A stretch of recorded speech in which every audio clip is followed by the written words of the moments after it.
Presidential candidate Mike Bloomberg came under fire yesterday from some truly strange tweets in which his campaign manufactured fake quotes from Bernie Sanders praising various dictators throughout history. Here's one where Bernie supposedly praises Vladimir Putin by saying Vladimir Putin is willing to poison anyone who disagrees with him. But have you seen how that guy looks without a shirt? Delish.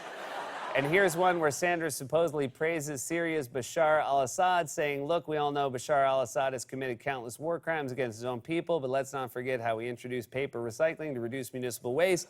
So when you think about it, he's really kind of a hero. And then, pretty much inevitably, here's another tweet where the Bloomberg campaign had to explain by saying, to be clear, all of these are satire. A series of events that brings us to a segment we call, Hey! Hey! Mike Bloomberg, you're bad at social media, and that's fine. Nobody expects a 78-year-old billionaire to kill it on Twitter. The only thing a 78-year-old man is supposed to do on Twitter is mistake it for Google. And hey, if you have to explain that something is satire, then you're also bad at satire. That's like sexting somebody and then following it up with, this is supposed to make you horny.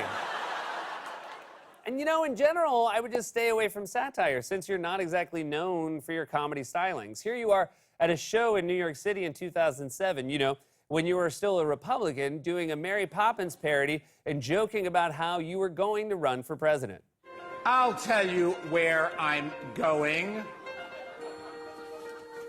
Oh, beautiful, Michael. First, Iowa, then New Hampshire.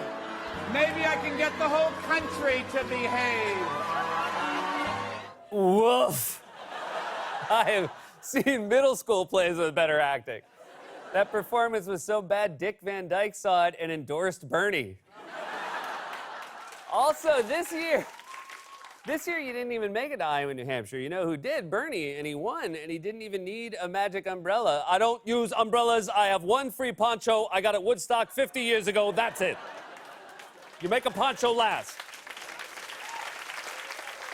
And hey, you know, in general, for all of you, it's never a great plan to try to be the funny candidate. I mean, we already had a candidate who tried that, and it did not work.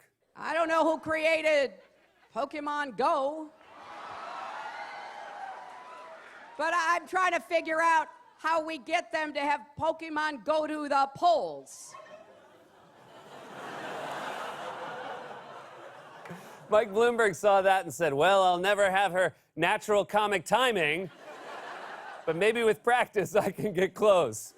And hey, now's not the time for focusing on bad jokes to get to the White House. It's time for focusing on getting a bad joke out of the White House. This has been, Hey!